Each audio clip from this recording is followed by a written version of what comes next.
to look at me. I know you probably like what you see. You probably see a young G from the CHRC, HEO.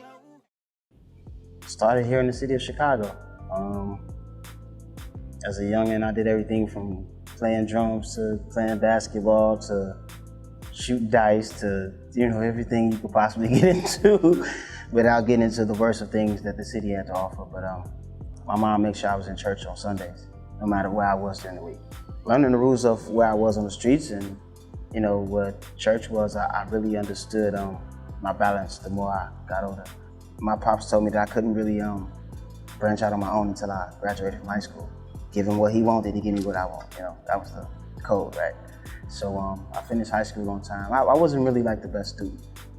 Thank God I had something that a lot of people ain't have. They could still straighten me up and tighten me up before it was too late.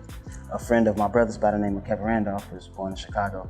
He saw I was writing poetry one day and he was like, yo, you sing, why don't you just combine them? What are you doing? Like, you tripping? Like, okay, try this. And we sat down by his keyboard and he figuring it out and showing me the structure of how it could be turned into song format. And I never wrote a poem ever since. And from that, he kind of left Chicago and moved to LA. And he became the musical director for Grammy Award-winning group Mary Mary.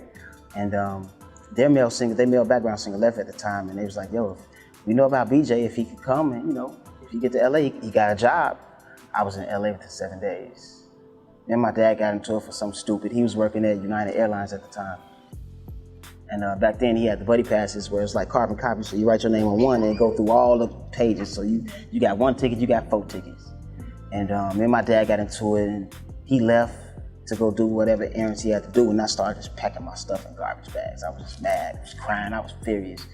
That was the beginning of me leaving that address.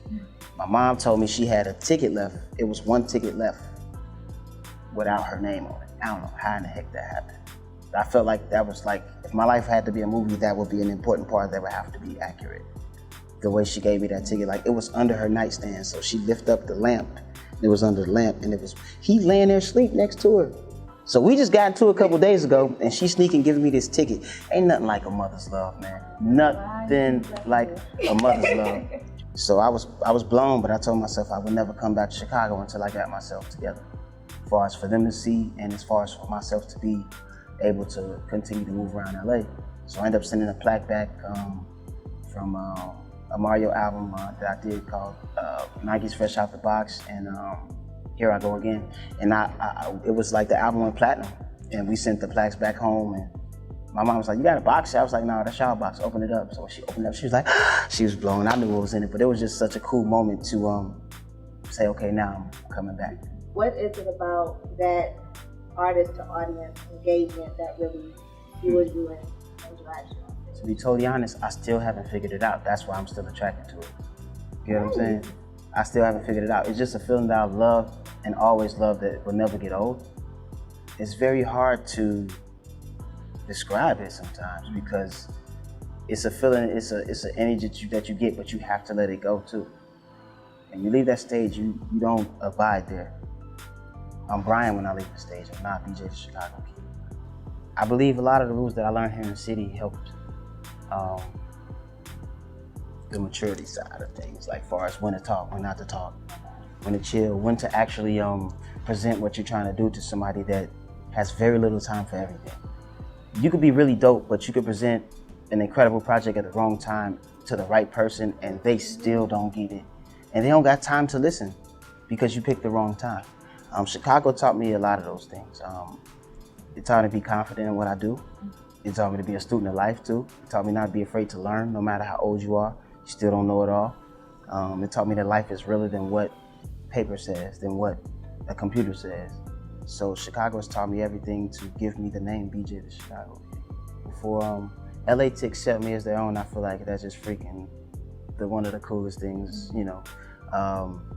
Some of the coolest people in LA showed me around LA, and me not knowing they were the coolest people in LA, they were just cool to me, you know?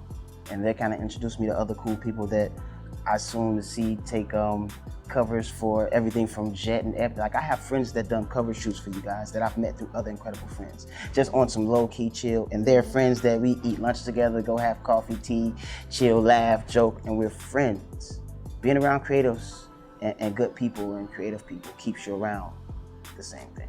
How are you able, or what would you contribute your ability to stay authentic and who you are as a man and as an artist? It's very hard for me not to. I encourage that. My family encourage that. My friends / my band / my producers encourage that. Motown encourages that. Motown doesn't want me to be Marvin Gaye. We had that. We still have what he left us. They don't encourage me to be the next Marvin Gaye or the next Stevie Wonder. They want me to be the best BJ I can be. And that's why I love, the relationship we have, because it's very different. She says she wanna drink, do drugs, and have sex tonight.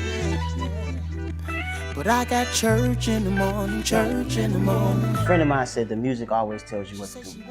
Church was a song that the hook was done, and the people at Motown, they actually be out in the streets in LA. They get around. So they were at the studio of the producers that produced it, and they just had the hook. And they was like, yo, what's up with this hook we heard? Da, da, da, da, da. They calling me like, I'm like, what hook you talking about? There's a million songs in that computer over there. And they're like, I don't know, say something about drink, do drugs, sex, something, church, something. Mention church. I was like, yo, I know what you're talking about. They was like, that's fire. Why you ain't messing with it? I was like, we are just, at that time I was doing so much. But for them to be so ecstatic about something that I felt was just such a unique way to explain a way that most of us feel, I just made it my duty to finish the record. It's just crazy how the snowball effect happens, and the excitement of others could even, continue to push your excitement to further things. So we got in the studio and we finished the record. Myself, my brother Aaron, and PJ Morton Jr. He's a part of Maroon 5, but good friend of ours. But we pretty much came together and wanted to write something really cool in a cool way to kind of bounce off the church and the street side of things. So within my mind, how deep are we getting into the mind of DJ and your? Deep as I can let you in. In my mind, let you in. Deep as I can let you in. Some stories are very true.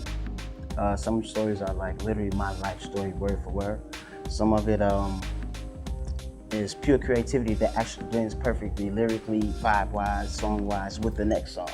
What is your hope or message to youth in Chicago? Focus on the magic, man.